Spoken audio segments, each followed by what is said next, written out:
Oi, tudo bem? Segunda-feira, 20 de maio de 2019. Hoje é um dia histórico, já somos 200 mil inscritos aqui no My News. Isso nos enche de orgulho.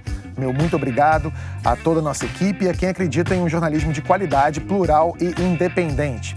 Bom, para quem não me conhece, eu sou Antônio Tabet e este é o Segunda Chamada. Hoje, nesse dia especial pra gente, com a presença de Ciro Gomes, junto com muitas caras conhecidas, Pedro Doria, Vera Magalhães e a infalível Marilis Pereira Jorge. Sempre no começo do programa, eu dou um resumo dos assuntos, só que as coisas andam acontecendo muito depressa no Brasil. Então, esses são os temas do Segunda Chamada, por enquanto. Pode ser que mudem ao longo do programa, sei lá. Bolsonaro até agora não fez nada, não aprovou nada, só tentou e fracassou. E não sou eu que estou dizendo isso. Isso é parte de um texto divulgado pelo próprio Bolsonaro. Que mensagem o presidente está querendo passar? Vem aí uma reforma da Previdência? Mara Luque não está aqui hoje, mas ela participa direto de Londres. Entre os opositores, a mensagem é outra e tem aquela palavrinha que todo brasileiro adora, só que morre de vergonha. Impeachment. Será? Esquerda e direita estão, ironicamente, sem direção. Quem vai guiar os grupos ideológicos do Brasil? E para terminar, a ereção é um milagre? Numa vila da Itália, é coisa do Satanás. Quer saber mais sobre essa história? Se inscreve no canal. Vamos juntos e Shallow Now!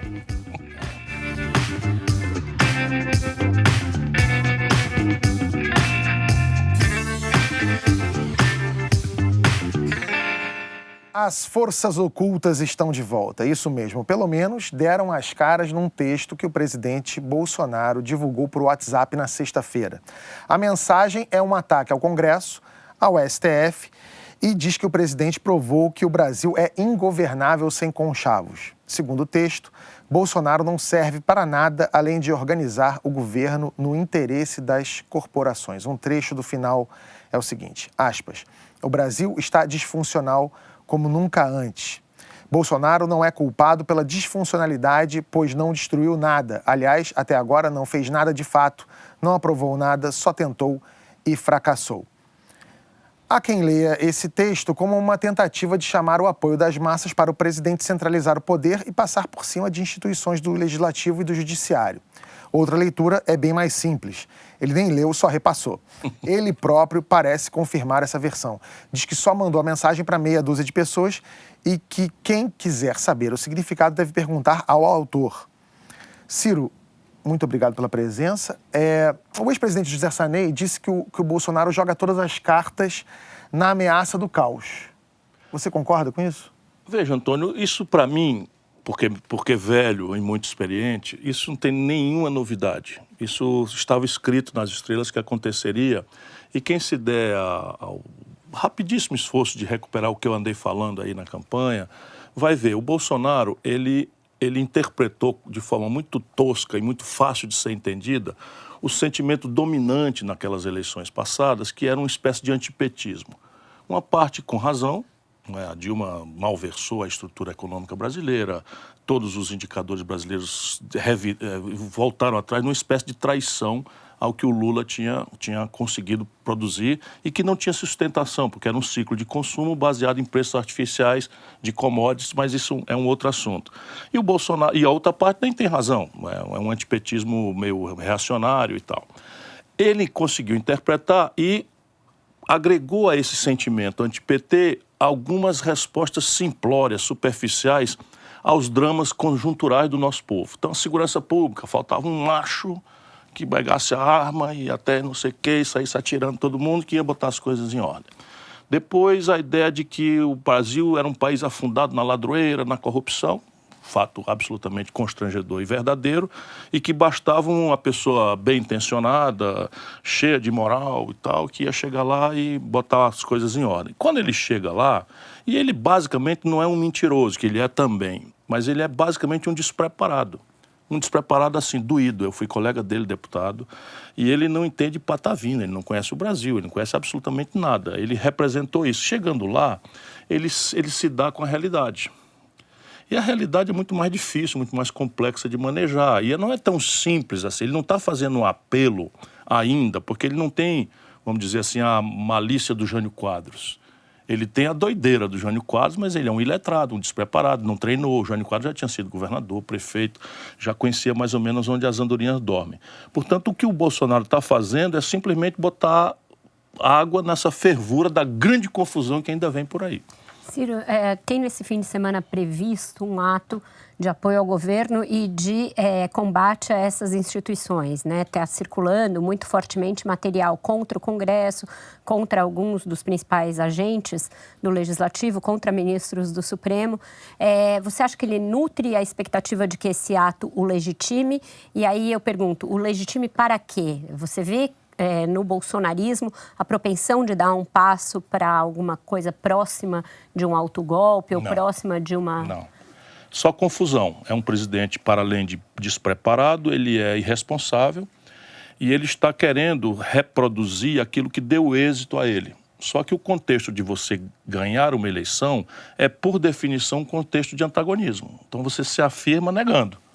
É assim que são as coisas. São 10 candidatos, eu sou o melhor, esse aqui não presta por isso, aquele não presta por aquilo, aquele não é o melhor por aquilo e tal.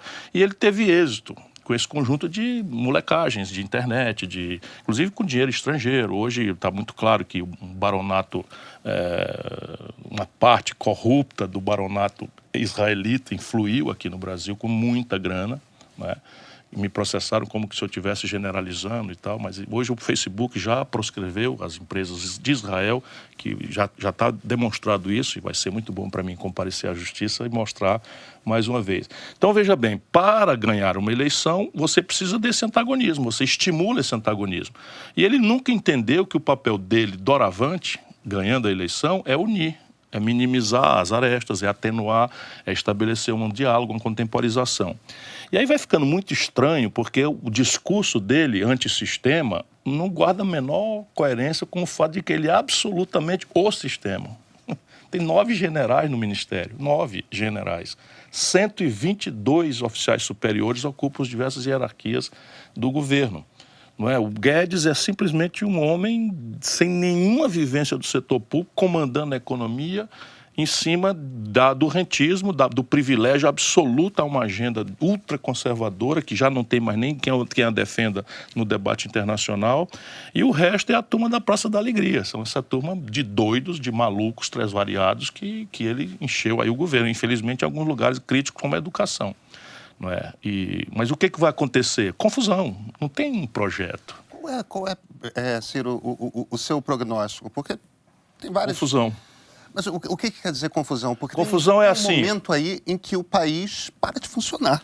Não, o país já não está funcionando. Exatamente. Então, veja bem, quanto que a gente também estava disso? escrito nas estrelas. Né? O Brasil, com Michel Temer, resolveu, sem nenhum precedente internacional, e a elite toda, vamos lá, e vamos lá, e vamos lá, e fizeram a aberração de congelar com status constitucional os gastos, de maneira que você só pode gastar hoje aquilo que foi gasto no ano passado, mais a inflação que está aí ao redor de 4%. Qualquer gasto acima que você eventualmente tiver que fazer, vamos lá, Brumadinho, teve um gasto excepcional, 100 milhões, 200 milhões, aí é trocado, sob o ponto de vista da grande conta pública, mas só para dar um exemplo prático, não estava previsível, mas teve que fazer o movimento. Então, esses 100 milhões tem que descontar por dentro.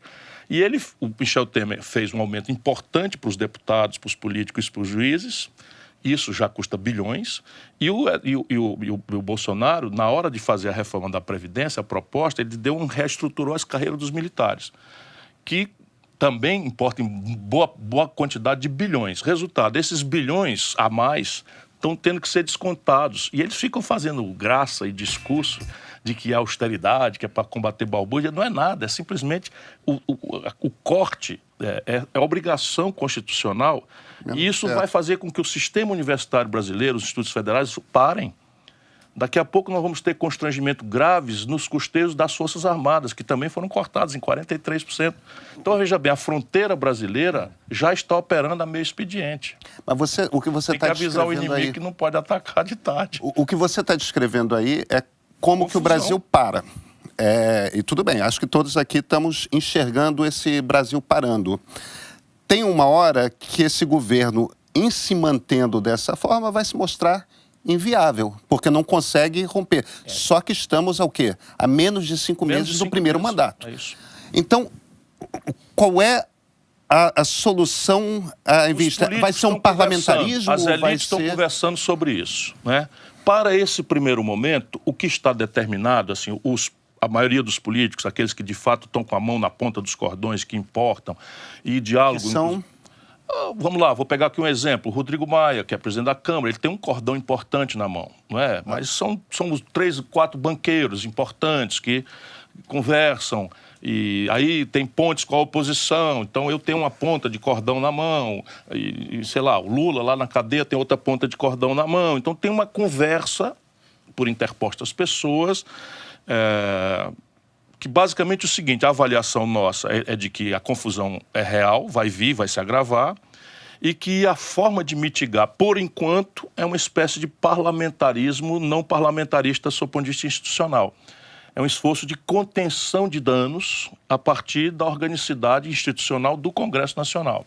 Mas tendo em vista a força que o presidente tem no presidencialismo brasileiro, é viável um presidencialismo sem presidente? Não, mas eu estou falando em contenção de danos. E é a única coisa que pode acontecer. Agora, só voltando a essa questão da passeata que a Vera chamou... Esse ponto eu queria comentar, desculpa, ainda na sua questão. O Bolsonaro está chamando um cadáver para a rua. Esse é o problema. Então, eu ia lembrar, a gente Você se refere à passeata de domingo? Isso é o começo, porque é radicalização. E aí bota Deus na história, que ele é ungido de Deus, aí pede o povo para rezar. Aí você começa a transformar a coisa em irracional.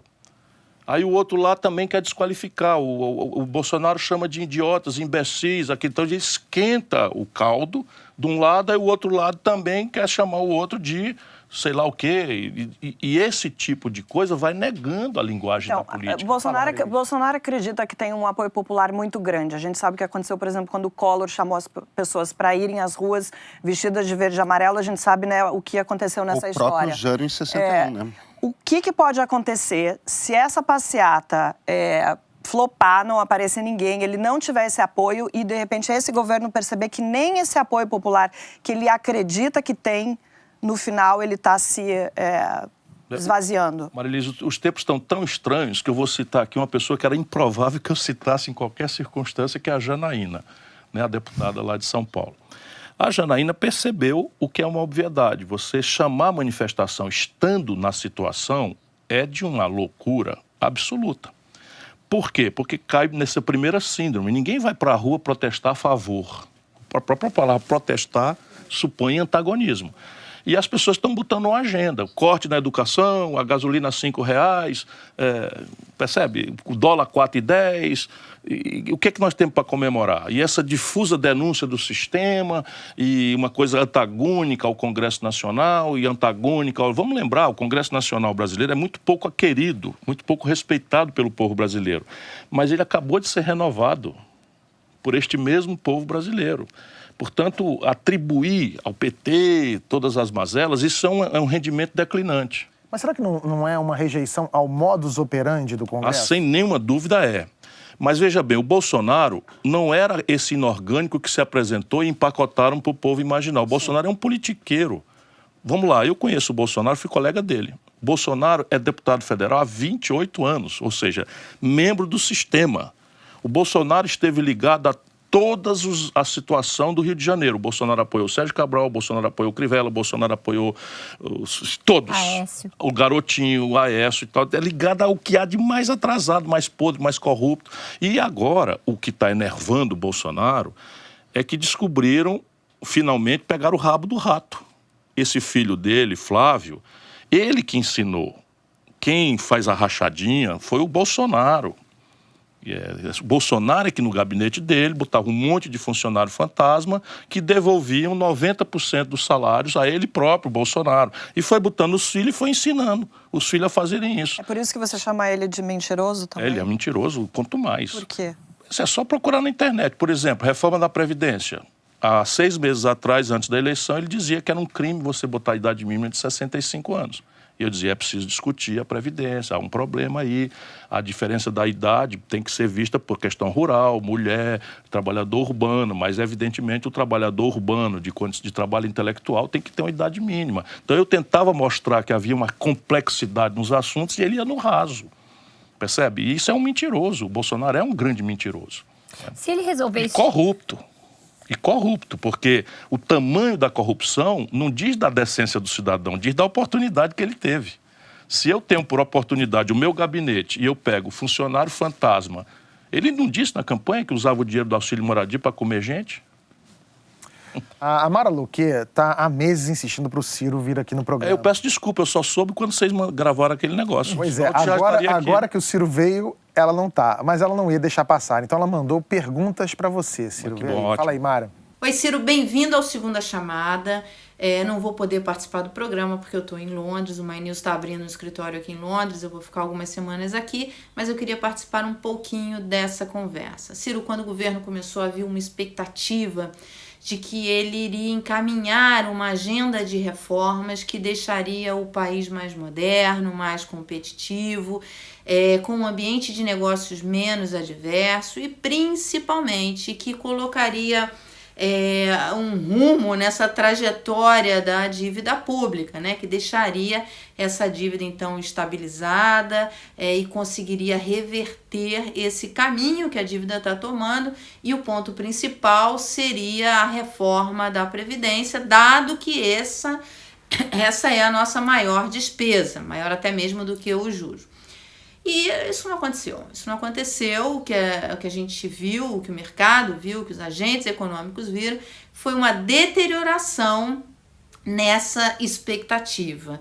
A partir de março, final de março, muitos investidores mudando o seu posicionamento nas suas carteiras de investimentos. A gente começa a semana passada encerrou com dólar acima dos R$4, bolsa em queda, taxa de juro abrindo no longo prazo, enfim, o que mostra essa deterioração. O Banco Central, inclusive, anunciando um leilão de dólar para essa semana, para tentar conter esse dólar.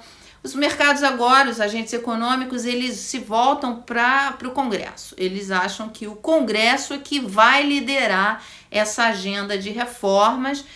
Rodrigo Maia, o presidente da Câmara, já encomendou a proposta de reforma tributária que está caminhando na Câmara, é a proposta encomendada pelo Rodrigo Maia ao Bernardo Api. A proposta de reforma da Previdência na comissão especial vai receber um substitutivo do Mauro Benevides Filho e do Centrão, o Centrão apresentando uma própria proposta, ou seja, então o mercado já enxerga o país caminhando para um parlamentarismo e um protagonismo do Congresso no encaminhamento dessa agenda de reformas. Como é que você vê esse movimento? Você acha que esse movimento tende a se consolidar, a se confirmar? Minha outra pergunta é em relação à sua política econômica. O Mauro Benevides Filho, o seu economista, é visto como um grande gestor de recursos públicos. Ele fez um belo trabalho no Ceará, fez inclusive uma reforma no Ceará, tem uma forma muito pragmática de encarar a gestão dos recursos públicos, não é um populista. No entanto, o mercado financeiro morre de medo de você. O mercado financeiro acha que você tem medo desse seu temperamento, acha que você, para a economia, seria muito difícil, criaria muitos entraves para a economia, dado o seu temperamento. Ou seja, Ciro em alta seria bolsa em baixa, juros em alta, dólar em alta. Você tem uma carta aos brasileiros, Ciro, na manga? O que você diria para essas pessoas para esses agentes econômicos que têm tanto medo do seu temperamento na condução da economia? Olha, Mara, se há uma coisa cega no Brasil, é o tal mercado. Ele não se reúne, não conversa e não racionaliza as questões. E uma dos vetos deriva disso. Quer dizer, vamos lá. Eu não sou um jovem virgem que acabou de chegar no bar, né? Eu sou uma pessoa, por exemplo, que em 1988 foi eleita aos 29 anos de idade prefeito da 5ª maior cidade brasileira. E naquela ocasião trouxe um jovem talentosíssimo que já tinha recém-doutorado em Vanderbilt, chamado Mauro Benevides Filho. De maneira que o Mauro Benevides Filho é uma cria política minha E nós temos trabalhado juntos essa vida inteira. Foi meu secretário como governador, fui eleito governador, fui ministro da Fazenda, ajudei a consolidar o Plano Real. Não tem um dia de déficit, ao contrário, o maior superávit primário da história do Brasil foi sob minha responsabilidade, no ano 94, todo mundo pode procurar no Google. Agora, o problema do mercado no Brasil não é conceitual, é criptoconservadorismo, é irracionalidade. Você imaginar, por exemplo, como o mercado preferiu, né, tendo Amoedo, Meirelles, Geraldo Alckmin, Haddad, que tinha compromisso com essa agenda reacionária do tal mercado, dependência do Banco Central, e optar pelo mais despreparado dos candidatos, isso o mercado devia ter um pouquinho mais de humildade e deixar a gente, os políticos, tomarmos conta, não é, daquilo que é nossa arte, nosso métier. Qual é a raiva do mercado comigo? É que eu boto o dedo no ponto correto. A grande questão brasileira é juro, é dívida pública. E assim, juro e dívida pública, não há razão nenhuma para você ter esse tabu de conversar sobre isso. E aí, veja bem, o sistema tributário brasileiro, depois de 18, 20 anos, 25 anos de governos à esquerda ou centro-esquerda, Fernando Henrique, PT, Lula, o sistema tributário brasileiro é o mais regressivo e perverso do mundo. Por que o mercado me detesta? É porque eu estou dizendo com clareza que o Brasil não vai sair dessa equação fiscal trágica se não criar um sistema tributário mais progressivo. Ou seja, cobrar, por exemplo, impostos sobre lucros e dividendos. Vamos lá, o Itaú, o dono do mercado, o mandão do mercado, uma voz clandestina que não fala por si, mas entope aí os sites e não sei o que e tal, e é o tal mercado, vamos dizer, objetivamente, pegou 9 bilhões de reais de juros e dividendos, não pagou um centavo. Quando todo brasileiro que ganha de R$ 2.050 para cima paga 15% de imposto de renda na fonte. Qualquer pessoa que, no Brasil, só o Brasil e a Estônia não cobram lucros e dividendos. O que você acha dessa proposta do Bernardo Api, que está embasando a proposta? Veja, vamos voltar aqui. A ideia do Guedes, em linha com essa percepção equivocada do problema real brasileiro, nós estamos falando sobre o problema real brasileiro, é que nós vamos ter uma equação fiscal solúvel a partir de uma reforma da Previdência, que é mentira. Deixa eu explicar para vocês, o déficit público brasileiro esse ano é de 130 bilhões de reais. Tecnicamente, você reverte esse déficit em 12 meses. Politicamente, você precisa de 24 meses, porque algumas das providências exigem aquilo que os constitucionalistas chamam de anterioridade, ou seja, o que eu decidi esse ano só pode entrar em vigor o ano que vem. Eles tomam um caminho em que a Previdência Social, se tudo passar, e não há a menor chance desse modelo passar, nenhuma chance da aposentadoria especial dos professores cair, nenhuma chance do benefício de prestação continuada cair de um salário mínimo para meio. Os deputados têm, antes de tudo mais, um instinto de sobrevivência. Nós vamos agitar a rua, nós vamos informar, e o povão, gradualmente, vai cobrar dos deputados, e eles não são imbecis de votar essas aberrações. Supondo que tudo passasse do jeito que eles propõem, nós estaríamos falando de uma economia de R$1 trilhão em 10 anos. Só que assim, alguns poucos milhões no primeiro ano, algumas dezenas de milhões no segundo, nem sequer uma centena e pouco no terceiro, e já acabou o governo Bolsonaro. Na hora que o Bolsonaro souber ler, ele vai ver que o preço político exagerado que ele está pagando é para outro, não é para ele. Tem alguns deputados do seu partido que querem votar alguma reforma. O Mauro Benevides é um deles. Nós do PDT, nós não somos o PT. Nós não somos o PT. O PT está doido para ver o circo pegar fogo para rir da cara do palhaço. Só que o palhaço, no caso, somos nós, o povo brasileiro. Então, nós sabemos que existe um problema na Previdência. Eu, candidato, propus uma reforma da Previdência. A Mara, no encaminhamento da pergunta, chamou de proposta Mauro Benevides. Essa proposta é minha. Não é, não é que eu vou rivalizar. Ele é membro da comissão. E a Tabata, nós somos 100% na mesma linha. Não tem ninguém discrepando. Por quê? Porque no PDT nós discutimos as coisas com muita profundidade. Então, a nossa proposta é muito clara. E ela é uma proposta que está disponível para o debate. Então, eu estou rodando o Brasil, discutindo, informando a população. Aí, por exemplo, o PT na Câmara diz assim, capitalização é uma aberração e tal. Ora, quem fez a capitalização do servidor público foi o Lula.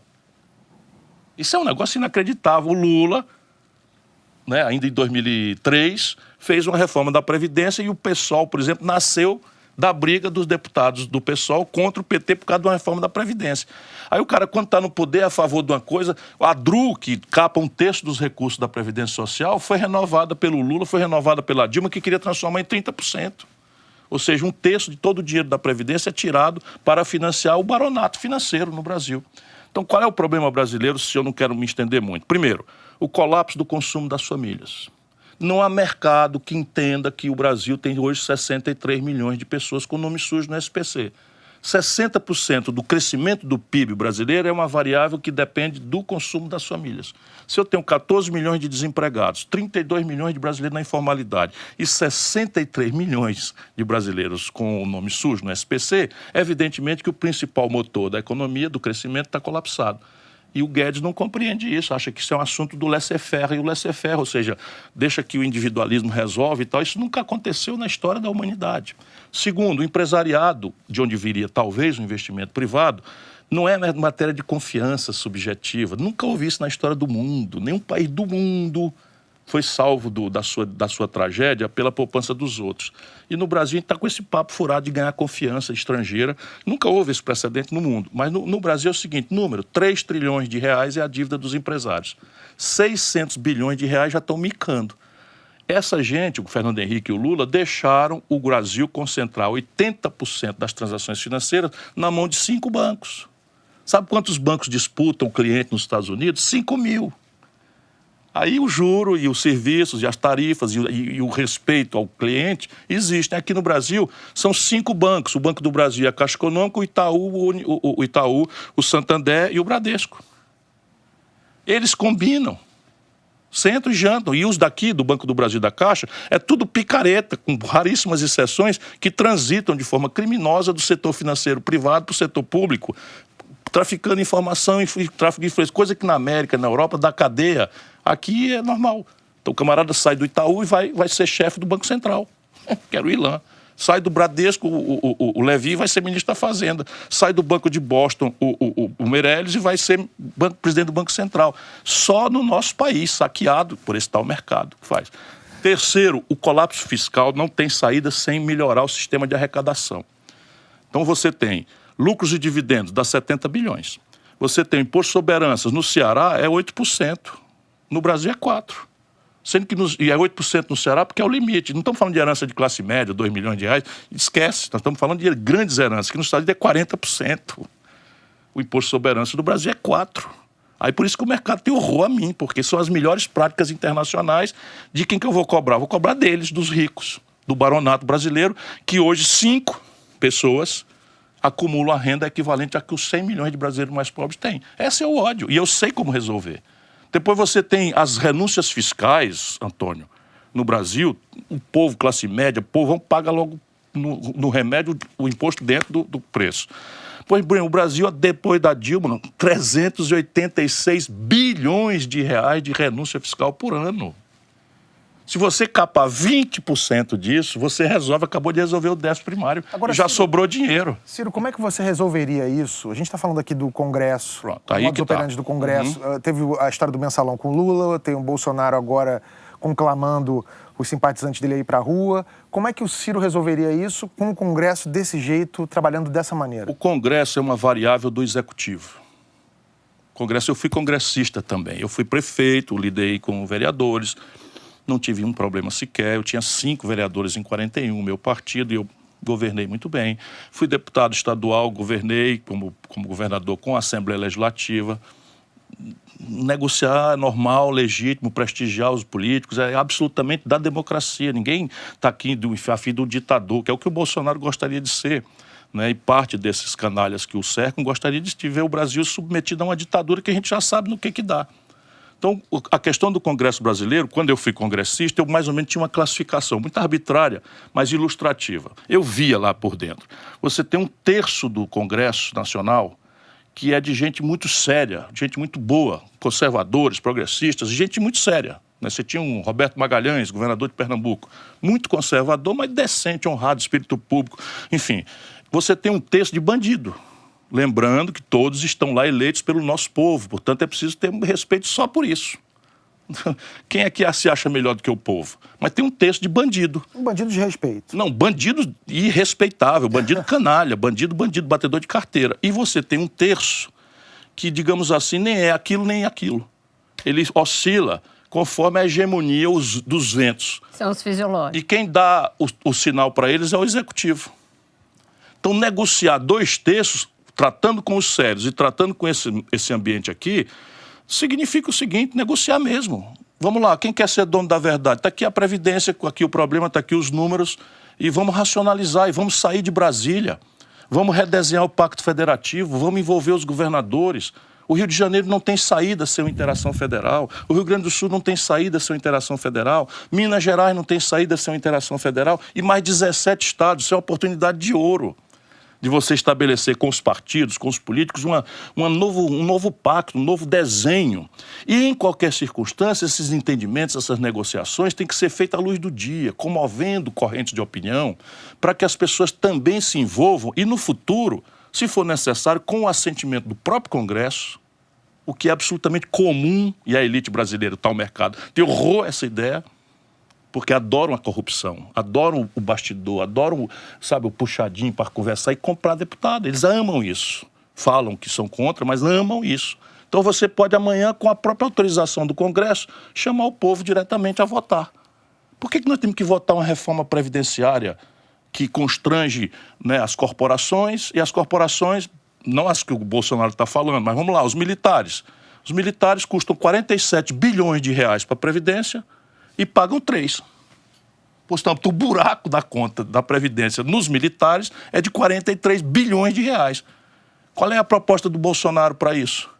Evidentemente, ele fez o quê? Botou os militares para contribuir um pouco mais e, com a outra mão, criou uma reestruturação da carreira, percebe?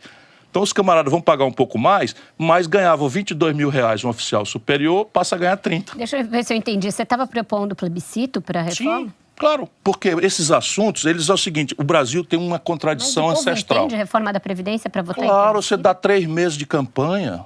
Qual é a dificuldade? Eu estou andando, acabei nessa mesma viagem, estive em Bangu agora, no Clube do Bangu.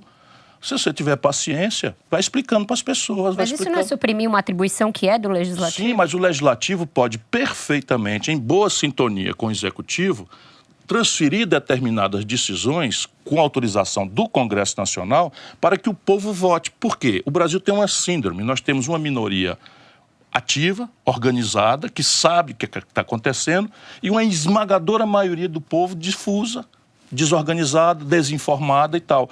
Então você veja, quando o deputado se elege, ele se elege pelo povão. Mas quando ele vai para Brasília, é o judiciário, é o promotor de justiça, é o general, é não sei o que, são os poderosos que o cercam. Inclusive pela esquerda, essa mesma síndrome. O PT sempre optou por falar pelos funcionários públicos, pelos bancários, pelo setor organizado. Minoria mínima. E deu para o povo a migalha. Essa é a grande questão do Brasil. Agora, veja, nos Estados Unidos, na Europa, no Japão, na Ásia, plebiscito é uma coisa rotineira. Assuntos de natureza tributária, ninguém mais vota pelo sistema representativo do século XIX. Ninguém mais. Por quê? Porque, veja bem, na hora que eu disser, vou propor um tributo sobre grandes fortunas. Quem são as grandes fortunas do Brasil? São os donos da Globo, os donos do SBT, os donos do Record. O que eles vão fazer com o SBT, com a Record, com a Globo? Eles vão mandar o cacete, que o Brasil tem imposto demais, que cobrar imposto é para roubar mais, e não sei o que e tal, e a população acaba caindo nessa. Agora, na reforma da Previdência, está lá o Ratinho falando a favor, o Silvio Santos falando a favor, a Ana Hickman falando a favor, gente que não, sabe... Essa é a tragédia do Brasil. Um dia antes de divulgar o texto, o Bolsonaro usou pela primeira vez a palavra proibida impeachment, respondendo uma pergunta sobre cortes no orçamento. Na sexta e no sábado, a hashtag impeachment Bolsonaro foi o assunto mais comentado no Twitter. O colunista Reinaldo Azevedo escreveu um artigo com o título Impeachment de Bolsonaro entra no radar. Impeachment banalizou? Tem mais impeachment que gol anulado pelo VAR aqui no Brasil. É igual a loura do banheiro. Se você falar muito, mais cedo ou mais tarde, ele aparece. Pedro, para você, o impeachment tá na esquina ali? Eu acho que a gente tem um problema, Tawit. Coisa de alguns meses atrás, aquele historiador israelense, o Yuval Noah Harari, alguém perguntou para ele, numa palestra que ele estava dando nos Estados Unidos, a respeito da possibilidade de de impeachment do Donald Trump. E ele deu uma resposta que eu acho fascinante. A resposta foi o seguinte: embora o Harari seja um cara absolutamente anti-Trump e ache que o Trump é um desastre e tudo mais, o ponto no qual ele foi o seguinte: algo entre 15% e 20% da população americana acha que o Trump é o cara que chegou aqui para finalmente representá-los. Uma turma que se via não representada fazia décadas no poder americano. E o argumento dele se o Trump sofre impeachment, o que você está falando para esses 15%, 20% das pessoas é que, olha, a opinião de vocês, o voto de vocês não tem significado algum. Vocês jamais serão representados. Eu acho que... e olha, eu escrevi vários artigos na época do impeachment da Dilma favorável ao impeachment da Dilma. Mas se uma das coisas que o impeachment da Dilma de fato nos mostra é que o Harari está certo. Porque existe ali os 10, 15% de brasileiros que olharam para o impeachment da Dilma e se sentiram ludibriados. Sentiram que o voto deles foi desrespeitado, que foi arrancado, tudo mais. Vai acontecer a mesma coisa com o Bolsonaro se a gente seguir por esse caminho. Só que agora vão ser os 10, 15% da Dilma mais os 10, 15% do Bolsonaro. A gente começa a empurrar o Brasil para um buraco do qual não tem saída. Agora, ao mesmo tempo, a gente tem que reconhecer que temos um problema. A gente tem uma estrutura do presidencialismo brasileiro que é o seguinte: se entra um presidente inepto, que foi o caso da Dilma e é o caso do Bolsonaro, a gente fica preso a essa pessoa durante 4 anos. Alguma solução a gente vai precisar conseguir para essa. O impeachment é um remédio, é o único remédio que a Constituição oferece e, no entanto, é um remédio pesado demais. A gente vai precisar encontrar uma outra solução. Eu tenho a impressão que para o Bolsonaro não dá mais. Vera, como é que é para os militares, como é que está essa... Os militares acho que chegaram ao governo Jair Bolsonaro achando que iam ter um protagonismo enorme, que iam ser uma espécie de poder moderador e se viram diante de uma realidade muito mais bagunçada do que eles imaginavam, que tem esses filhos que influem no dia a dia do governo, que tem um guru lá da Virgínia que esculhamba com eles e eles não estão acostumados a ser esculhambados, o que eles gostam é de hierarquia, ordem, prezam muito isso. Então acho que eles tomaram um baita susto. E aí depois que as coisas escalaram um ponto muito grave, aí algumas semanas, quando até o general Vilas Boas, que é uma espécie de ícone lá dentro, começou a ser alvo de ataques, aí eu acho que... vulgares. E aí eu acho que eles deram um freio de arrumação e teve um decreto no fim da semana passada que confere ao general Santos Cruz, ministro da Secretaria de Governo, poderes ali para olhar as nomeações de segundo e terceiro escalão, que é uma espécie de novo empoderamento dos militares. Se vai durar, é tudo muito difícil de prever, justamente porque é um governo que não tem institucionalidade nenhuma. Pode ser que amanhã ou depois Bolsonaro acorde enfesado, convencido pelo filho de que os militares estão conspirando contra ele e dê outra esculhambada nos mesmos militares. Mas o fato é que algum cristal se quebrou ali. Os militares sabem que o presidente tem um núcleo altamente ideologizado, que eles não respeitam, que eles consideram deletério, mas que tem um poder, se não igual, talvez até maior que o deles próprios, algo que eles não imaginavam quando foram chamados a colaborar com o governo. Não sei se você concorda. É perfeita. As duas opiniões, na verdade, são muito oportunas e prudentes e me tiram um pouco o sentimento de solidão. Eu ver um petista falar em impeachment do Bolsonaro me dá asco, me dá vontade de vomitar, porque impeachment não é remédio para governo ruim. Democracia não é um regime de concessão, é um regime de conquista, de responsabilidade cidadã.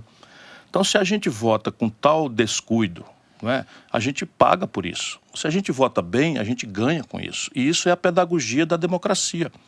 No caso brasileiro, não é, o ódio, o radicalismo ideológico, a simplificação grosseira, esse neopentecostalismo podre, a parte podre do neopentecostalismo, que está aí também como um fenômeno novo a ser entendido, muito respeito aos fiéis, porque eu compreendo porque que o povo precisa das igrejas, dos templos, a política não está respondendo, as pessoas estão pagando por pertencimento a alguma rede de proteção e eu tenho profundo respeito por isso.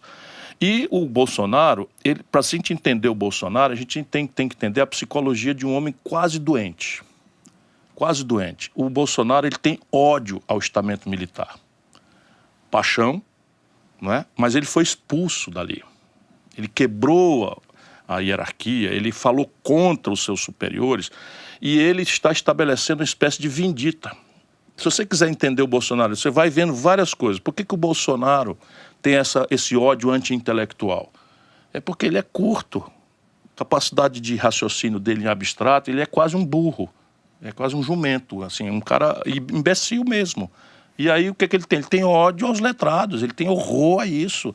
E aí por que o Bolsonaro quer transformar a Baía de Angra dos Reis numa nova Cancún? É porque ele foi multado pescando ilegalmente lá, ele tem horror à questão ambiental, porque tal. Então, e essa coisa do gay, essa coisa sabe, piada com o tamanho do pênis dos orientais, ele não tira isso da cabeça, isso tudo é um problema de armário. Isso é uma coisa absolutamente inteligível para um cara que, como eu, conhece a vida das pessoas. Agora, isso, sobre os militares, rebate, como a Vera falou com muita lucidez, rebate de uma forma, antes de mais nada, assustadora. Porque eles gostariam de estabelecer uma espécie de tutela. Está lá o idiota, mas nós temos ascendência, então o general Heleno é um homem muito respeitável, e eu tenho pelo general Heleno muito respeito.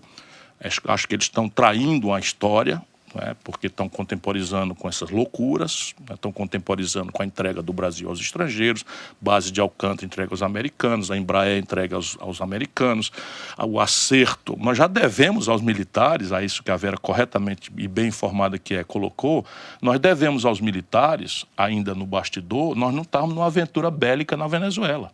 O Bolsonaro acertou com o Trump uma aventura na Venezuela, rasgando todas as nossas tradições, violentando a Constituição, como devemos ao Rodrigo Maia a lembrança de que quem autoriza a guerra, porque ele tinha acertado com os americanos entrar o Brasil com E os militares mostraram, e o bicho é tão canalha que falou em público que o Brasil não podia entrar porque não tinha arma. A gente não sabe até que ponto ele acertou, mas o fato é que os militares fincaram o pé que não haveria intervenção. Eu fico pensando nisso que o Pedro falou, do impeachment ser o único remédio, a única saída para um caso de impasse institucional, de impasse, às vezes, fiscal, como aconteceu com a Dilma. Mas eu não vejo disposição no de Congresso ninguém nenhuma. Em tratar de reforma O Congresso já sabe que cometeu um erro grave com o impeachment da Dilma. Eu converso com líderes da situação da época, da situação hoje, os líderes do PSDB, eles sabem o erro estratégico, histórico que cometeram, não é? Eles sabem que a essa decisão é que se deve o momento que o país está vivenciando e não querem mais para isso. Evidentemente que o presidencialismo tem uma fragilidade que é unipessoal na personalidade do presidente, mas isso também é a possibilidade dele mudar. Na verdade, ele pode mudar a qualquer momento. O Collor, por exemplo, antes de cair, há destempo, mas antes de cair, o Collor fez um gesto. E por que você acha que o impeachment do Collor era legítimo e o da Dilma não? Não, porque no caso do Collor houve um grande consenso. E o vice... Né? Havia um grande consenso entre a plutocracia, o baronato, a quem ele traiu. O Collor traiu o baronato. O Collor fez o sequestro da poupança e esterilizou quase um terço da dívida brasileira. Esse tal mercado que o elegeu se sentiu violentamente traído por ele, né? As organizações Globo, que deram a ele a força que deram, não sei o que e tal, se sentiram todos traídos. Perderam dinheiro muito pesadamente, né? E o povão junto. Então foi um raríssimo consenso, por interesses diferentes, mas houve uma reunião. E havia ali o crime de responsabilidade. Havia ali flagrantemente o crime de responsabilidade. Diferente do caso da Dilma, que não cometeu crime nenhum. A Dilma foi um governo desastrado, talvez candidato ao pior governo da história do Brasil, na minha opinião. Assim, até porque... Até agora. Até agora, so far. Eu acho aí que tem um ponto que no fim das contas, o que a Constituição estabelece no rito do impeachment é que existe um tribunal. Esse tribunal é presidido pelo presidente do Supremo e quem avalia se houve crime ou não é o Colégio de Senadores. Não é verdade. Se a partir do momento que os senadores decidem que houve o crime, porque o crime houve. Não é verdade. O impeachment é um processo jurídico-político. A parte jurídica, ou seja, o cometimento de crime de responsabilidade, tal qual está como tal definido na Constituição, ela não cometeu. O que aconteceu no Brasil foi um golpe de Estado, ao modo soft.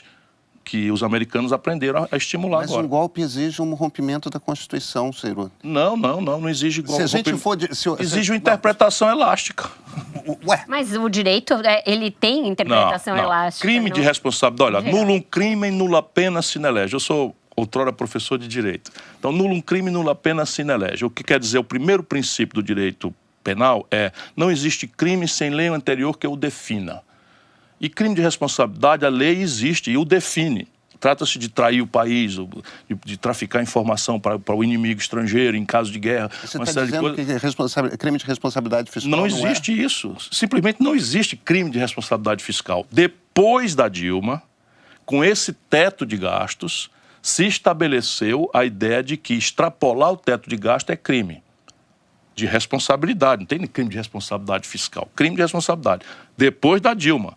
Antes, deixa eu te dizer, A lei de responsabilidade fiscal não existe, não estabelece combinação nenhuma para o Executivo Federal, só para os estados e municípios.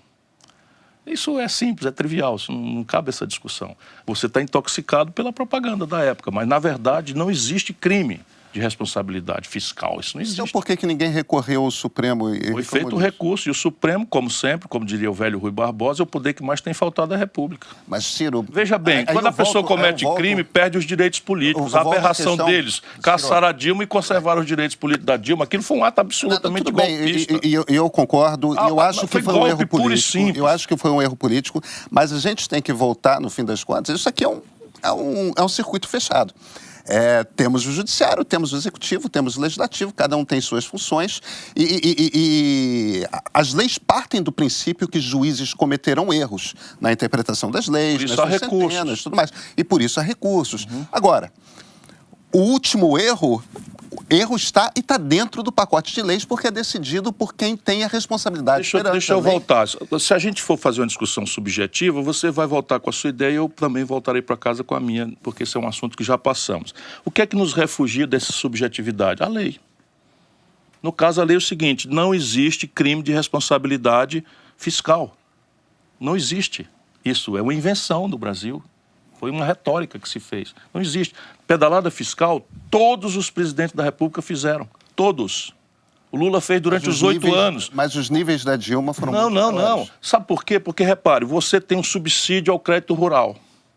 A data de liberar o dinheiro para o Banco do Brasil é o começo, é a data da safra, a safrinha. Então, o Banco do Brasil antecipa e a Selic vai indo para cá, para lá, para cá, para lá. Quando chega no fim do exercício, o Banco do Brasil calcula vis-à-vis a Selic quanto emprestou, quanto teve de prejuízo em comparação à Selic, agora igualzinho. E aí o governo paga. Então só dá para calcular depois. E o Tribunal de Contas deu parecer favorável a todos. Fernando Henrique, 8 anos, Lula, 8 anos, Dilma, 4 anos, todos. Aí, de repente, o FH só pegou a lei de responsabilidade fiscal no último ano dele. A Dilma caiu pelo conjunto da obra. Não, eu concordo. A gente estava discutindo Aquilo foi um pretexto. A questão... Eu concordo. A discussão que a gente está tendo é apenas uma questão de pretexto. E aí, juridicidade, desculpa, não tinha nenhuma. Eu discordo da definição de golpe de Estado fundamentalmente por causa disso. O ato é perfeito no sentido de que os juízes avaliaram, eles eram, segundo a Constituição, os juízes tiveram. Agora, que foi uma decisão política, eu não tenho dúvida disso. Então vamos para outro assunto. A Constituição Federal Brasileira, de forma explícita e clara, diz no artigo 5º que todos somos inocentes até prova definitiva em contrário. Estabelece que prova definitiva em contrário é o trânsito em julgado. Define que trânsito em julgado é aquela sentença sobre a qual não pode mais pesar nenhum recurso. O que quer dizer que, na realidade louca do Brasil, não estou defendendo essa aberração, mas na realidade louca do Brasil, nós temos 4 graus de jurisdição. O juiz singular, o Tribunal Regional, o STJ e o Supremo Tribunal Federal. Sendo que o STF, dependendo do advogado que você tem, é interminável, né? Então, e aí, tudo isso aqui vira o itinerário da impunidade. Isso. Então, corrigir isso é o quê? Acabar com esses graus de jurisdição, os 4, e estabelecer 2 graus de jurisdição para crime comum, que é assim no mundo inteiro. Nós conservamos os 4 graus de jurisdição e o Supremo Tribunal Federal, por 6-5, como é que pode? Por 6-5 define que a prisão em segunda instância cabe. Como é que pode? Então você diz assim, não, mas os tribunais... Isso é um protocolo formal. Tudo bem, mas evidentemente que a última palavra é deles. Claro, se é o Supremo que cabe a interpretação da Constituição, ao Supremo cabe a interpretação da Constituição. Sim, mas se 5 de 11 menos 1 dá 6 estabelece uma crença oposta em cima do que é claro, eu me submeto. Mas por muitos anos Porque eu sou um democrata. Eu sou um democrata e me submeto, como estou aqui submetido. Ciro. Agora, desculpe eu dizer, isto é uma aberração. Ciro, tudo bem. Mas é o Supremo que interpreta a Constituição. Eu não fui para a rua tocar fogo no Congresso porque o Congresso praticou um golpe, eu me submeti. Mas não é possível dizer que não foi um golpe de Estado. Foi um golpe de Estado ao modo soft, isso acontecendo em outros lugares. Mas com toda essa primavera árabe políticos brasileiros, não existe nenhum estudo, nenhum paper de um cientista político de fora defendendo que tenha sido ainda um golpe de Estado. A gente tem que ter cuidado com as palavras, porque elas têm um peso muito forte. Golpe de Estado. Golpe é golpe. A Dilma foi subtraída do mandato dela, se merecia ou não, o assunto é outro, porque pelo conjunto da obra. Agora, não cometeu nenhum crime, nem um crimezinho sequer. Ponto final. Você acha que deveria ter um recall? Você é a favor do parlamentarismo? Eu sou a favor do recall e sou a favor... Agora, o parlamentarismo. Por exemplo, eu sou parlamentarista por convicção. O presidencialismo, especialmente a brasileira, é essa lógica de impasse. Você tem como atenuar essa lógica de impasse, prometendo antes o que vai fazer, para fazer da eleição não um plebiscito personalista, mas um plebiscito sob ideias, propondo na primeira hora, que é a hora mágica, o Bolsonaro jogou na lata do lixo, porque não entende de nada, não tinha ideia nenhuma, propôs na primeira hora, porque está fresquinha. Lembra o Collor, fez o sequestro da poupança. O Lula podia ter reformado o país do jeito que quisesse, o Fernando Henrique, na sequência do Real, porque é muito verdinha a força recém-constituída, se você tiver alguma proposta, alguma ideia, e tiver tido coragem de propô-la antes. E depois estabelecer uma mediação orgânica com a verdadeira liderança do país. A verdadeira liderança do país, possa gostar ou não, está nos estados. Brasília é uma ficção. Ciro, tudo bem. Vamos dar 2 passos. A gente não vai chegar a uma conclusão a respeito de golpe ou não golpe. A gente não vai concordar a respeito. E... mas ao mesmo tempo, de responsabilidade mas ao mesmo tempo, não, tudo bem. Mas ao mesmo tempo, eu acho a Dilma uma tragédia, viu? Não, tudo o pior bem. governo que o Brasil já teve. A gente está no meio de um outro já teve, é passado. Pode ser que venha aí um pior. Agora, tem um ponto aqui que é o que o impeachment tentou resolver era um governo que estava ferrando com o Brasil. Concordo que não foi uma boa solução. A questão, o que o Supremo tentou resolver com a questão da prisão após julgado em segunda instância foi justamente quebrar o ciclo de impunidade, que é um drama para o Brasil. A gente tem um problema que é o seguinte, a legislação brasileira de certa forma... Mas isso é política, não é justiça. Não, tudo bem. Se o Supremo quis quebrar a cadeia de impunidade, o nome disso é política. Pode ser. Mas eu também não acho que qualquer Supremo no mundo, em algum ponto, tem uma atuação política. Isso faz parte do jogo. Devia ser o menos possível, mas isso faz parte do jogo. O meu ponto é o seguinte, no fim das contas, o que está todo mundo tentando fazer nos últimos... de 2013 para cá, é encontrar alternativas, encontrar atalhos para tentar resolver esses problemas intrínsecos ao Brasil, que é gente com muito poder e muito dinheiro nunca vai para a cadeia, que presidentes ineptos chegam, começam a fazer um estrago e são 205 milhões de pessoas que sofrem com isso. Como é que a gente resolve isso? Porque, no fim das contas... Tudo que a gente está falando existe uma paralisia no Congresso Nacional de há alguns anos que não reforma o que tem que ser reformado, né? A pergunta do Pedro é basicamente o seguinte, os fins justificam os meios? Não. Aí o probleminha da elite brasileira, e a elite aqui, no sentido sociológico do termo, é uma coisa que é meio indizível, né? Mas é que a gente pode refrasear com o devido respeito. Como é que a gente passa tão aligerado na história, na ideia de que nós elegemos um presidente inepto? Quem elegeu o presidente inepto? Foi o dono do campo e da bola, o nosso povo. Eu sei, Ciro. E aí agora existe aí um grupo, às vezes é um militar, às vezes é o baronato plutocrata, às vezes intelectuais, que acham que podem substituir essa massa ignorante que é o nosso povo e tal. E não é culpa do povo, não. Não é culpa do nosso povo, não. As mediações é que constroem esses monstrengos para o Brasil. E as mediações estão na elite. Então, veja bem, duplo grau de jurisdição é uma boa prática internacional. Então você tem que corrigir essa coisa.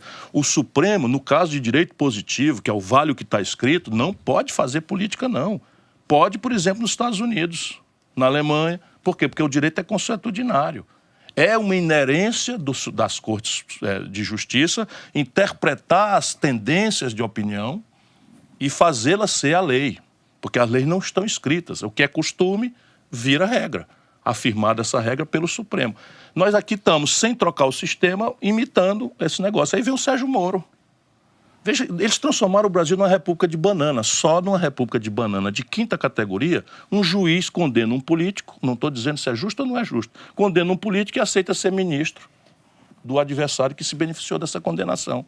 Isto é imoral. Ciro, eu não discordo isto é imoral, de você, mas isto ao é mesmo coisa tempo... de canalha, não é coisa de juiz Ciro, nem de ministro da Justiça. Ciro, eu não discordo de você, mas ao mesmo tempo, finalmente, governadores de Estado, caso do Sérgio Cabral, por exemplo, ex-presidentes da Câmara, casos do Cunha, pessoas que são notoriamente corruptas. Eu fui processado pelo Michel Temer, fui processado pelo Eduardo Cunha, denuncio essas pessoas a vida inteira. Não é importante que finalmente a justiça... Não me ponha do outro lado. Por exemplo, o Michel Temer rouba no Brasil há 30, 40 anos.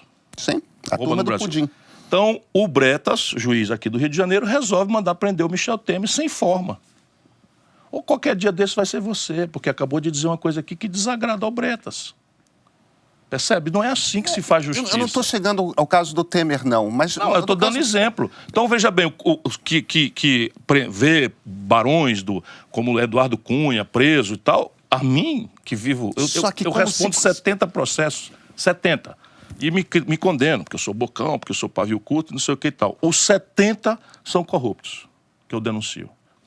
Denuncio não para mim, não. Denuncio para defender o Brasil. Teonice Oliveira, R$1 bilhão de contratos sem licitação na Petrobras. Me processa. Michel Temer me processa. Eduardo Cunha me processa. Dória me processa. E isso porque eu denuncio as coisas. Então, veja bem, se tem alguém esperando que a justiça funcione, sou eu. Você tem alguma esperança, então, de que os códigos penal, de processo penal sejam reformados, que a Constituição seja reformada? Então, como não é faz? problema deles, não é problema deles. De novo, o Brasil tem uma democracia de baixo exercício cidadão.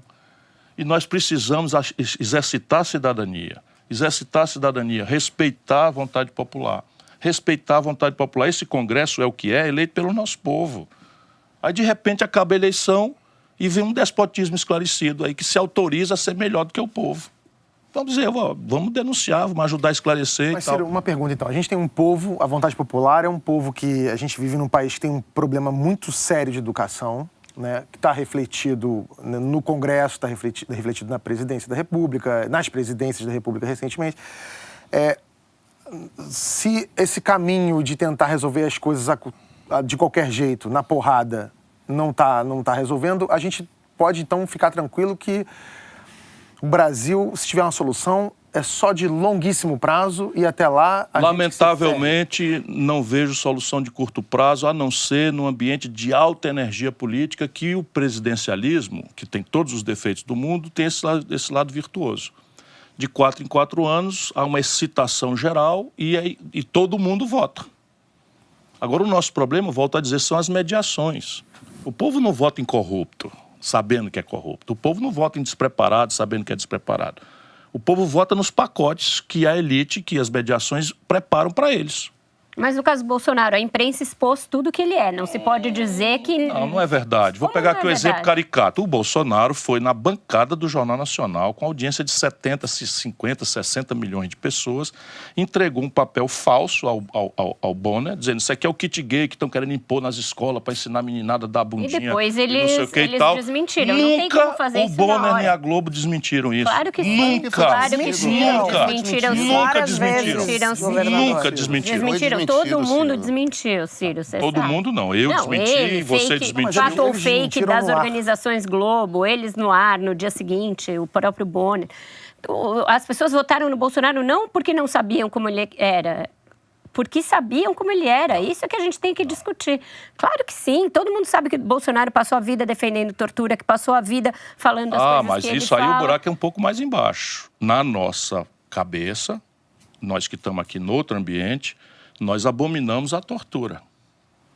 Mas num povão que está todo dia sendo humilhado por Mas milícia, o problema, então, não é de mediação. humilhado por assaltante, humilhado não sei o que e tal, eles têm natural vontade de uma certa vingança institucional contra os opressores da vida do dia a dia deles. Então, quem Isso é normalizou outro o assunto. Bolsonaro não foi a imprensa, foi o eleitor do Não, Bolsonaro. desculpa, mas... Que comprou o desculpa, Bolsonaro pelo valor de Não estou falando face. imprensa, não estou falando Mas é a imprensa. mediação, As mediações em grande parte, brasileiras. passa pela imprensa. Tá a pergunta da Mara. Dizer, por que o mercado me odeia?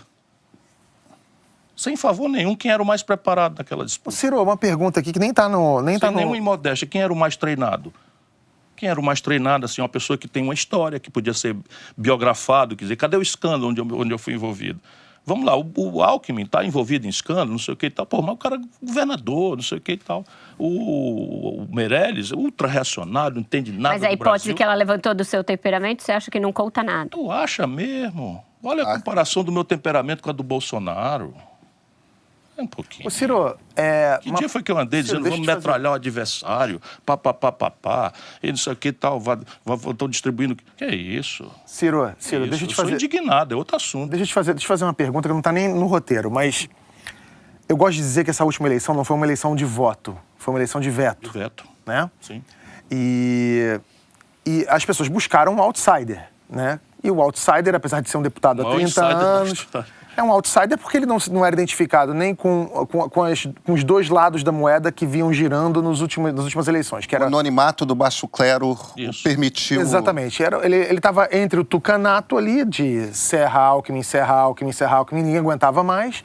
E do outro lado, Caricatura o do lulapetismo Laércio, ali, a Dilma e etc. Você se arrepende de, em algum momento, ter associado a sua candidatura ao PT? Não. Porque isso te levou Veja. para um lado que você podia ter sido essa figura... Não me arrependo porque eu não tenho cara para mentir. Assim, é verdade que eu me associei ao PT por muitos anos.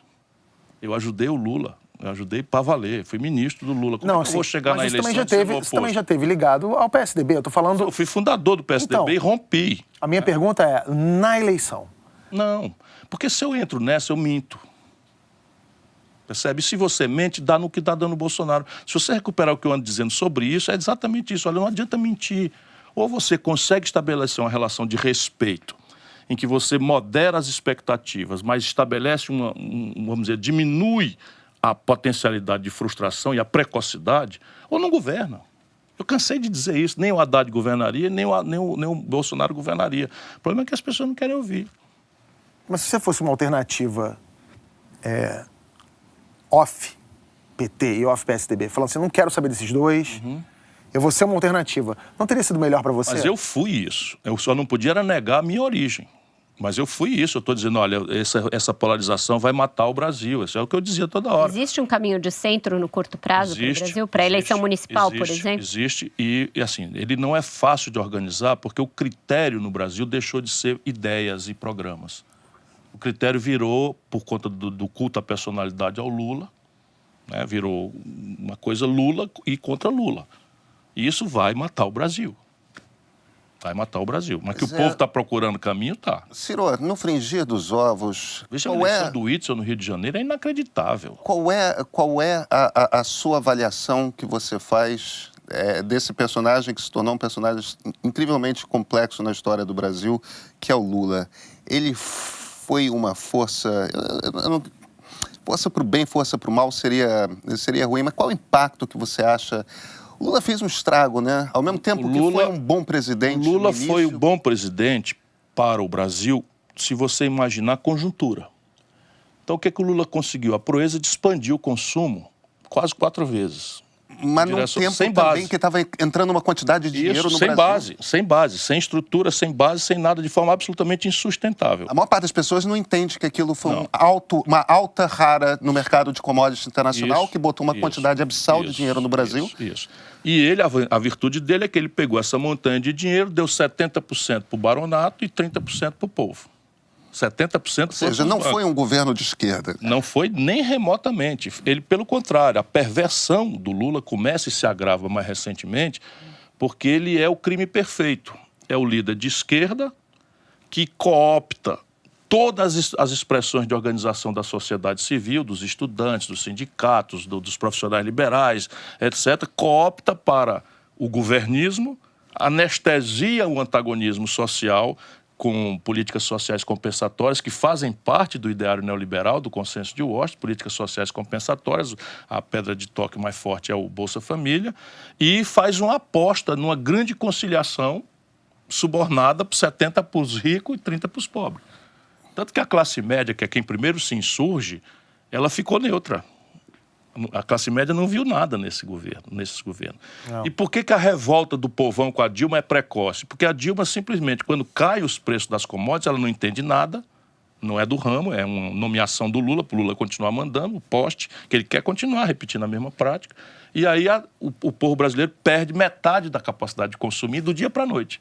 40 milhões de pessoas que ascenderam socialmente e viraram microempreendedores, de vender açaí nas esquinas das ruas, em manicure, não sei o que e tal, de repente, volta tudo para a pobreza. Teve muita ação do próprio governo dela para levar a economia para a breca que foi. Não foi só assim, ela não entendeu o mercado nada internacional, como ela chegou a querer essa dizer. foi a causa da crise. Políticas e ela não anticíclicas mal entendeu gestadas coisa também, nenhuma, né? não entendeu nada.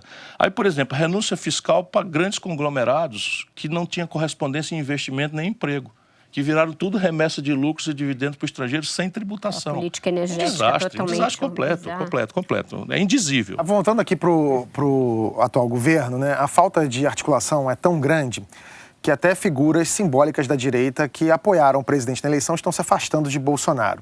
O Kim Kataguiri, do MBL, e o Arthur Moledo Duval, o Mamãe Falei, os dois deputados eleitos pelo DEM, viraram críticos do governo. Vera, a oposição diz que isso é incoerência, mas também não pode ser um sinal de coerência?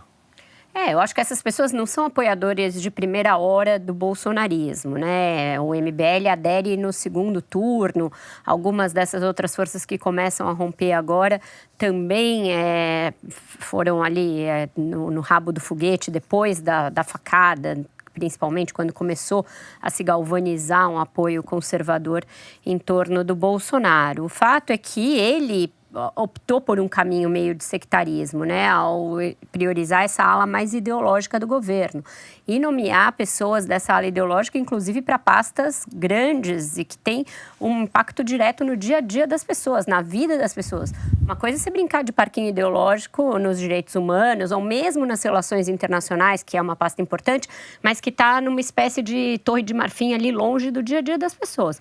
Outra coisa é você querer fazer embate ideológico no Ministério da Educação, que, né, tem o impacto que tem. Então, eu acho que o próprio governo começou a ficar numa postura mais sectária em relação, inclusive, ao conjunto das tais forças conservadoras. Acho que tem os dois movimentos aí.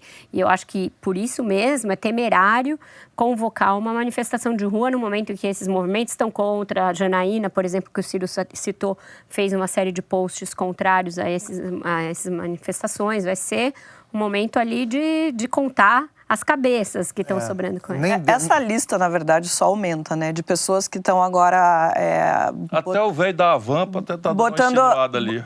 Ele eu não vi, mas tem uma lista enorme de pessoas que estão... Vai virar comunista, ele também. Meio que foi pro muro. Se eu não tenho compromisso com ninguém, meu negócio é o que prometeram, se não cumpriu, eu também tô contra. Então, assim, já Sabe o que é? É o escândalo do filho. Essa turma não aguenta, é isso. É o escândalo do filho. O Flávio, né? Flávio Bolsonaro e dos outros todos, é tudo junto. Ali é uma usina de pegar salário de coisa. E aqui no Flávio tem milícia na história. Nem dentro da base do governo existe paz, né? No fim de semana, as deputadas do PSL, Joyce Hasselmann e Carla Zambelli, foram as protagonistas das brigas. As duas se atacaram no Twitter. Entre várias mensagens, Carla faz um alerta para que o presidente fique de olho na Joyce. E a Joyce publicou esse textão aí, dizendo que é pura inveja e chamou a atenção para o olhar da Carla na foto.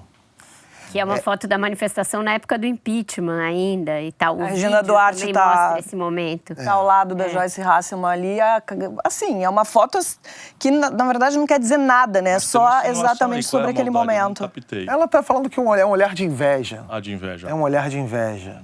É inveja mesmo, Lá em Sobral, na minha cidade, a gente diria, tira os grampos, que é para quando começar a briga não ter problema. Os grampos. Gente, esse tipo de bate-boca que a gente está vendo que aconteceu agora no final de semana não é novidade, vem acontecendo desde que esses novos deputados assumiram no começo do ano. A Carla Zambelli foi para as redes sociais cobrar um posicionamento da Joyce em relação à medida provisória da reestruturação. Da reestruturação ministerial, e aí a coisa descambou para um lado pessoal, a Joyce chamando a Zambelli de fofolete, insinuando que ela é burra, acusando ela de nepotismo cruzado. Virou um bate-boca, uma baixaria que só piora esse ambiente que já está bem ruim para o governo. Com uma base dessas e as confusões internas, a oposição até agora não precisou trabalhar. Muito pelo contrário, em vez de fazer um movimento propositivo, o acontecimento da semana foi esse aqui, ó. Mostra aí. Oxê! Mano doido? Oxê! Oxê! Como é que pode? Oxê, peraí! Ei, você passou batendo em todo mundo! Tá ficando maluca? Oxê! Ela parou os outros! Mano doido! Tá vendo como ela agrediu aqui? Foi agredido! Eu fui testemunha! Ela chegou e agrediu! Ninguém empurrou você não, mentirosa! Essa aí foi a deputada Maria do Rosário dando trancos nos colegas reclamando de agressão. A imagem foi divulgada pelo MBL.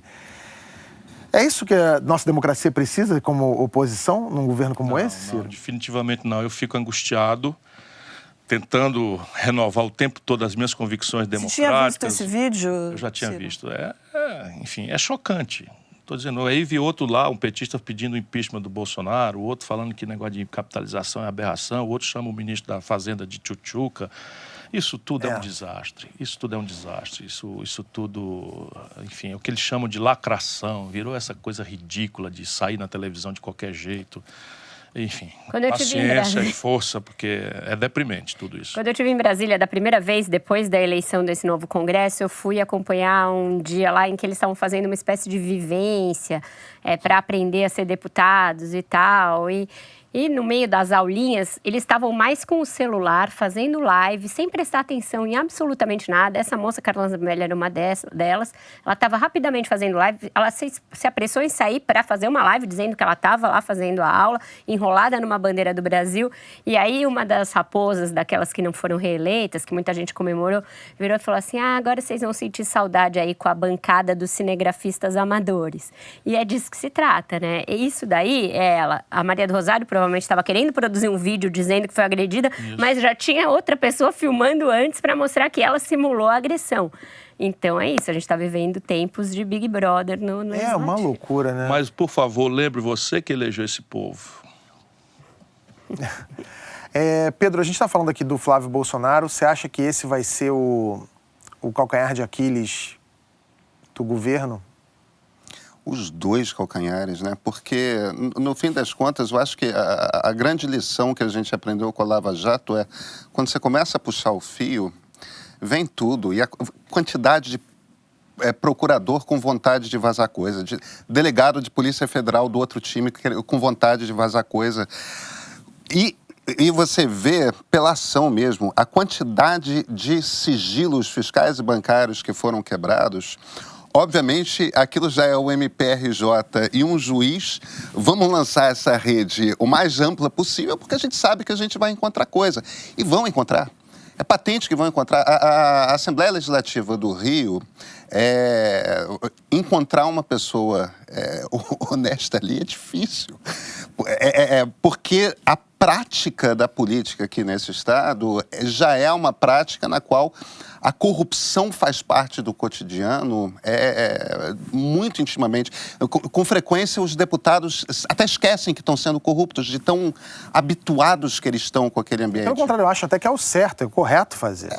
Não sei se chegam tão longe, mas é bom lembrar, tem muita gente cobrando essa investigação em relação ao Flávio, mas é bom lembrar que tem duas dúzias aí de deputados que estão sendo investigados nessa mesma investigação. Então, não é só ele. Por que tem tanta projeção? Ele é o filho do presidente, né? Que foi eleito com uma bandeira anticorrupção. Ele é o filho do presidente. Tem um dos depósitos que já foram identificados, foi feito na conta da primeira-dama. Várias das dele com pessoas Queiroz, são ligadas. do Flávio. E você tem, o governador estava citando, você tem também o fato de que existe essa estranha relação que ainda precisa ser melhor explicada do Flávio com o escritório do crime, que é a milícia de Rio das Pedras, né?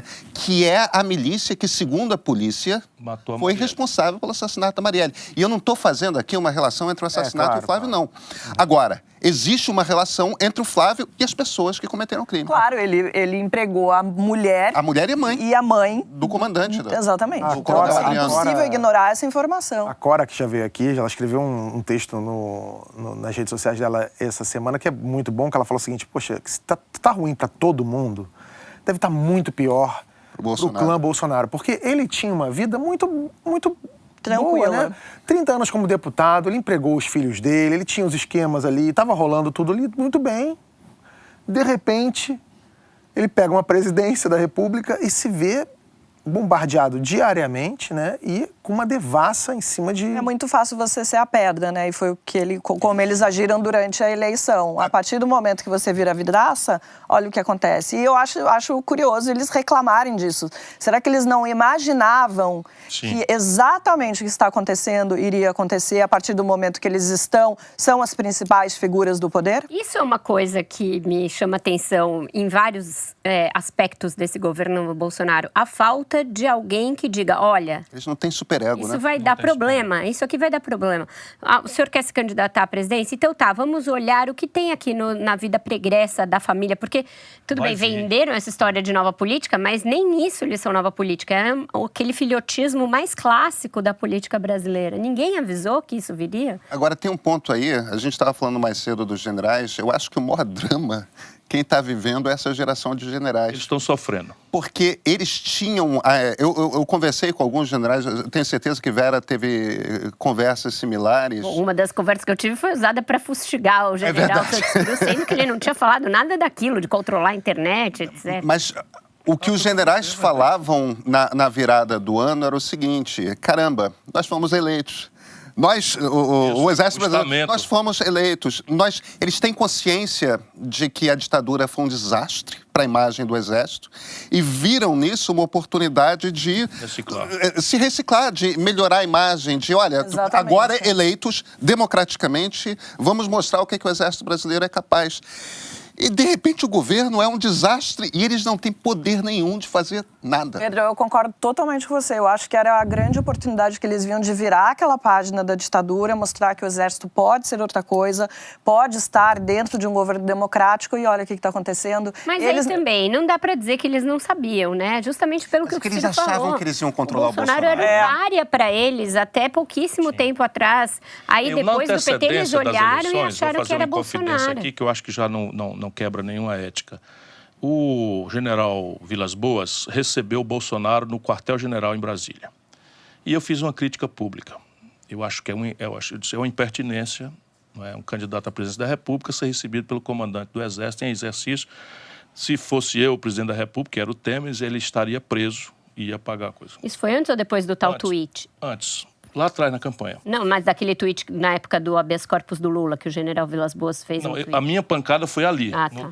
Aí ele me chamou para conversar e perguntou se eu aceitava ir na casa pessoal dele, O Vilas Boas. Vilas Boas. E eu disse não, com muito prazer e tal. E fui ter uma conversa com ele. E nós falamos com muita clareza. E eu disse para ele das minhas restrições ao caminhar do Mourão e disse para ele do meu medo do despreparo chocante do Bolsonaro. E ele me ouviu com muito respeito e acatamento. Mas depois tomaram-se de entusiasmo com o Bolsonaro. Né? Qual a leitura que você faz do Mourão? O Mourão, eu chamei na campanha, e sigo com a mesma opinião, um jumento de carga. Ele talvez é o primeiro general fruto da mudança de critérios que o Exército estabeleceu para as promoções. Antes havia uma promoção radicalmente meritocrática, que era primeiro de turma, essas coisas e tal. De repente, eles perceberam que isso, ou chegaram à conclusão de que isso não era, e passaram a também estabelecer critérios de de dedicação, de troupier, né, que o francês chama de troupier, o cara que não tem grandes luzes, mas é dedicado à tropa e tal. E ele é o primeiro que chega nesse nível. Mas é um golpista, ele não tem o menor apreço às instituições, não tem nenhum. E agora, como um bom camaleão que está bem orientado, ele faz o contraponto o tempo todo de olho na cadeira do Bolsonaro, claramente. A gente anunciou que o Ciro vinha ao programa e a gente pediu para o pessoal enviar perguntas. A gente selecionou algumas aqui. Tá pronto, Ciro? Vamos lá. Vamos nessa, então.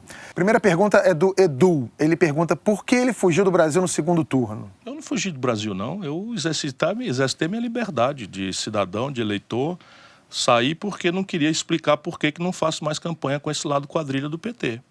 Sabe quem era o coordenador da campanha do Haddad? O coordenador da campanha do Haddad, imposto pelo Lula? O Sérgio Gabrielli, presidente da Petrobras, no escândalo do Petrolão. O Haddad... Homem de Passadina. É isso. Não, o homem que era o presidente da Petrobras no escândalo do Petrolão inteiro era imposto pelo Lula, não é homem da confiança do Haddad. O Lula impôs ao Haddad que ele fosse o coordenador da campanha. Sabe com quem o Haddad se aliou em Alagoas? Com o Renan Calheiros, que presidiu o Senado naquilo que eles chamam de golpe, e eu também. Vocês viram aqui, parece assim, eu defendendo a Dilma. Então, eles denunciaram um golpe, e quem fez o golpe foi o Senado, presidido pelo Renan Calheiros, e a aliança do PT é com o Renan Calheiros. Sabe quem era a aliança deles lá no Ceará? Com a Eunice Oliveira, a quem eles compraram com $1 bilhão de contratos sem licitação na Petrobras. Isso tudo o Lula sabia. Então, eu não sou um inocente. Eu simplesmente não quis atrapalhar. O meu partido declarou um apoio crítico ao Haddad, eu cumpri o apoio crítico e fui embora porque eu não queria participar da campanha, simples assim. Agora... Nunca mais eu participarei de campanha enquanto quem dominar o PT foi esse lado quadrilha. Agora, Fernando Oliveira, perguntem ao Ciro sobre a anistia de 70 milhões aos partidos e o que afeta ao partido do PDT, sendo que ele é vice-presidente nacional da sigla. Eu não estou informado se isso mexe ou não com o PDT, mas eu não participo desses que acham que isso é uma aberração, não. Veja, inventaram uma legislação nova. Nessa legislação nova, proibiram o financiamento privado de campanhas, criaram um aberrante fundo público, e esse fundo público é regulado para as campanhas. E uma das regulações tem a ver com a cota-parte para as mulheres. Então, havia uma dúvida se a cota-parte das mulheres era só de quantidade de cargos ou se isso também estabelecia na divisão do dinheiro. E o tribunal, obscuro como estava, resolveu dizer que era também o dinheiro. Aí virou esse negócio dos laranjas do PSL, uma confusão danada, e o Congresso resolveu fazer uma anistia. É em causa própria, não é a melhor ética, os partidos deviam pagar essa multa, 70 milhões, afinal de contas, para o conjunto dos partidos. Não é nada demais, mas também não presto muita atenção nesse tipo de assunto, não. E a terceira pergunta é da Jeitinha. O que ele acha do que o Lula disse para o Intercept? Aspas, se o povo queria votar no Ciro no segundo turno, por que não votaram no primeiro? Tem toda a razão. É simples. Uma questão é por que ele comprou o PSB e comprou o PCdoB para não me apoiarem. E agora eu vou ser advogado do diabo em relação àquela sua primeira resposta. Se lá atrás tivesse prevalecido a visão do Jacques Wagner de que o PT não lançasse um candidato e apoiasse você fecharia os olhos para o lado quadrilha do PT? Não. Minha proposta é que eles lançassem um candidato deles e eu saísse com o PSB e o PCdoB, que estavam mais ou menos acertados comigo. E que, havendo um segundo turno nessa dinâmica, nós nos acertaríamos eventualmente no segundo turno. Eu não queria carregar em nenhuma hipótese o veto ao PT, porque eu sabia que a força dominante naquelas eleições era o antipetismo. Bom, eles cuidaram de espalhar essa versão de que eu desejei o apoio do PT. Eu nunca quis isso, de forma nenhuma. Pelo contrário, o Lula me chamou publicamente para eu assumir esse papel de laranja dele no lugar do Haddad. E eu me senti insultado e publicamente repudiei. O que a polarização política, um assunto tão broxante, tem a ver com a ereção? Tudo. Ainda mais quando a notícia vem de uma vila italiana com um nome muito adequado de Vergato. A polêmica começou com a inauguração de uma fonte com a estátua de um fauno na estação de trem da cidade. A água jorra, sim, do pênis ereto da escultura. Uma parte da população ficou horrorizada. Declarou que a obra de arte era coisa do Satanás e chamou um exorcista para expulsar os demônios da fonte. A outra parte da cidade compareceu ao ritual para protestar e chamar o padre de fascista. Olha a cena aí, ó.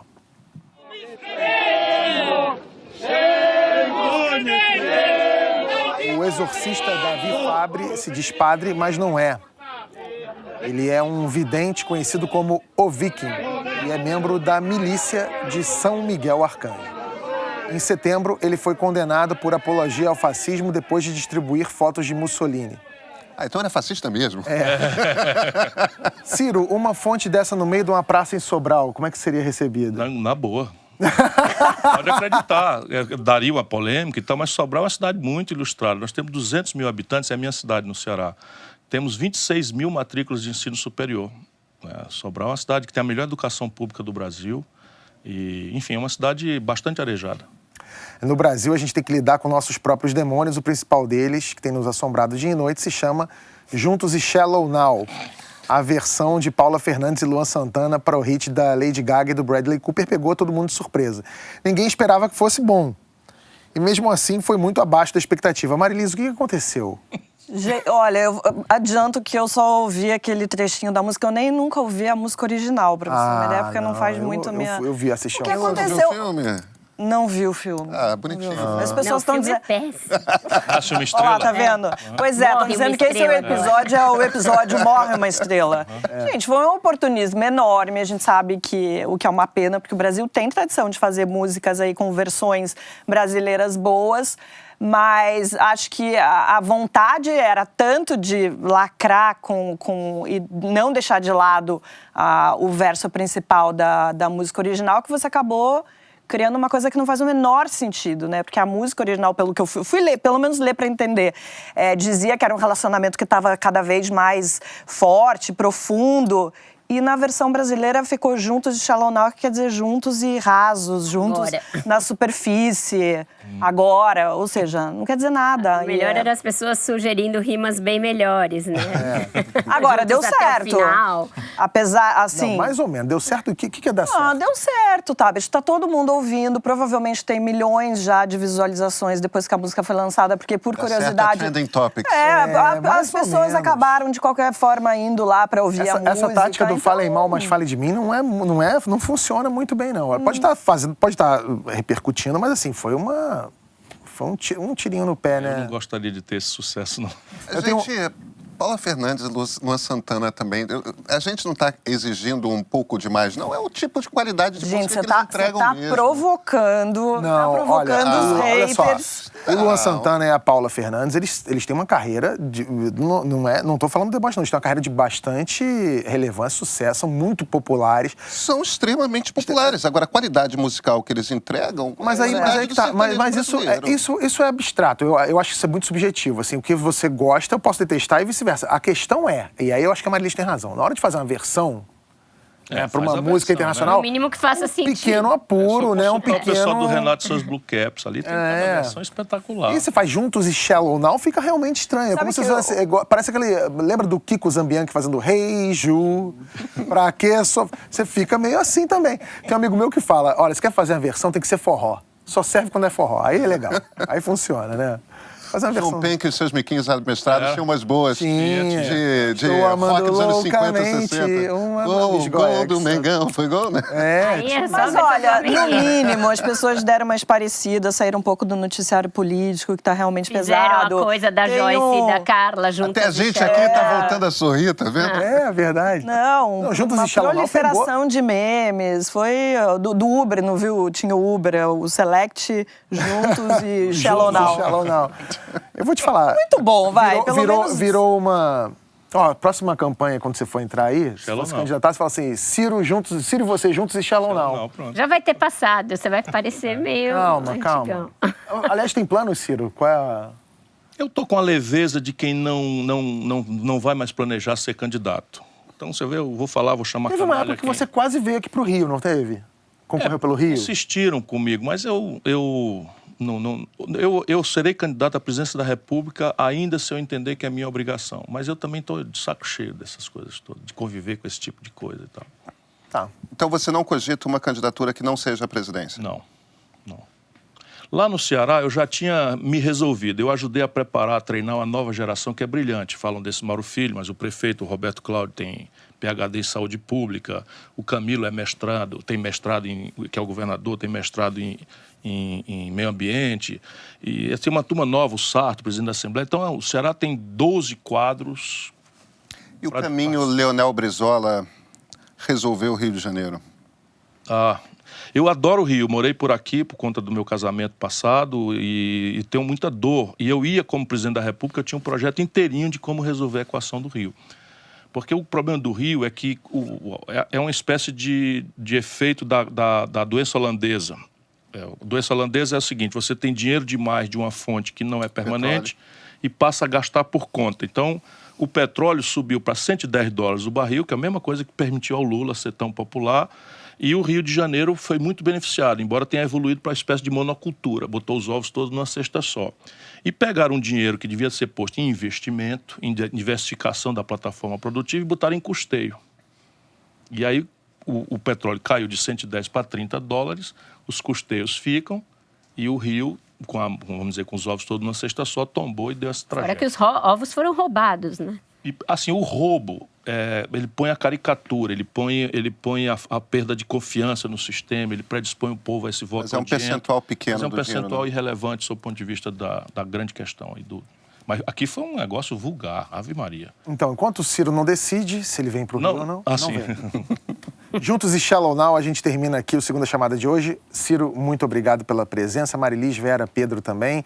Para quem é membro, a gente continua mais um pouquinho aqui da conversa. Se você quiser acompanhar, é só se inscrever.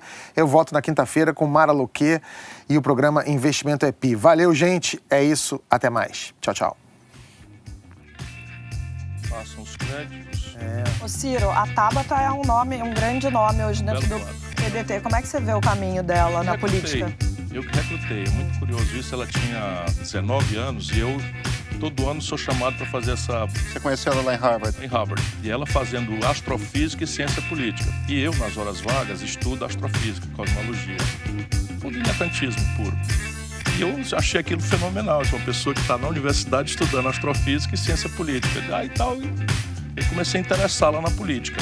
E ela é muito aficionada com a educação e já conhecia a experiência de Sócrates.